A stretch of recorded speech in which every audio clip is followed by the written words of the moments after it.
And you see how nicely it worked. It's really clean. So today I want to show you how to put on tubeless rim tape onto a road rim. And I'm gonna demonstrate it here on this rim, which is a rim brake road rim, not quite as large as the modern ones. So let's see what steps go into that. So first of all, you want to have your surface perfectly clean. So get rid of everything that might be greasy, or also maybe remove those stickers, although they might not be a problem, but just to be safe. And you want to use some kind of degreaser so the tape can stick nicely to it. And of course, be sure that your rim is tubeless ready, because it could be dangerous if it isn't. And then you want to go ahead and get some pliers and measure the inside of your rim, so you get your inner width. So here we have 17.5, let's say you have 18, and you want to add at least 1 or 2 millimeters to that, and choose your rim tape accordingly. So let's go ahead and choose,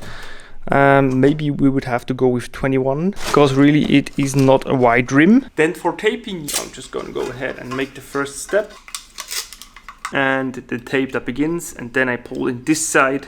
And you want to have a fair amount of tension on the tape all times. Of course, not too much. You don't want to damage the tape and not stretch it, but you want to have a fair amount of tension so it can nicely sit into the rim bed. And you see, if you pull it like this, it will just sit itself inside the rim bed very nicely. Actually, it does the job almost itself. You just have to keep tension and also keep it centered, so don't go off center too much. And then just go ahead and do at least 1 round. Some people like to make 2 rounds of tape. I'm always making sure that I overlap the valve hole at least by 10 to 15 centimeters. So the valve hole is surely sealed over there. Always keep the tension.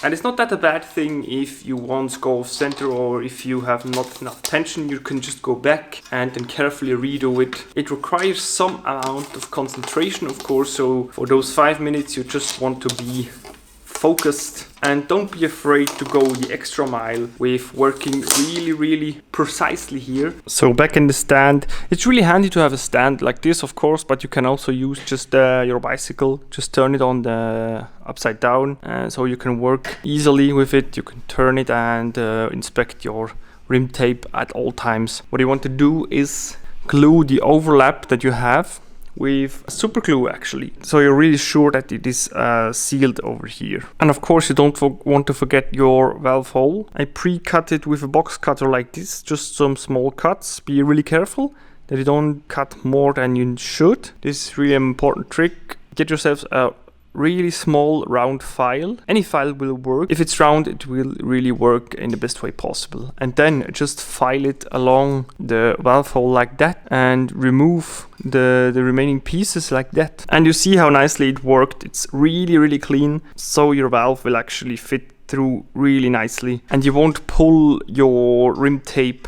in either side and damage it so it comes loose from the rim. This is really an important step in my opinion.